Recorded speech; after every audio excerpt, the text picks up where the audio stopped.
Kamakailan ay nag-post si AJ Revol ng reel kung saan nakita si Alger Abrenica. Makikita sa video na nagluluto ng pagkain ang 23 anyos na aktres sa kusina.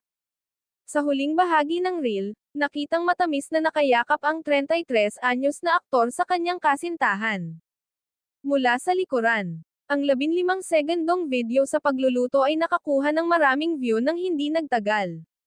Namataan din ang kanyang boyfriend na si Alger Abrenica sa huling bahagi ng kanyang cooking video. Nakita ang aktor na binigyan ng matamis na yakap sa likod si AJ habang pinagluluto siya ng aktres. Ang reel ni AJ ay nakakuha ng maraming view ilang sandali lamang pagkatapos niyang e-post ito. As of this writing, umani na ng humigit kumulang 50,000 views sa Instagram ang reel ng aktres.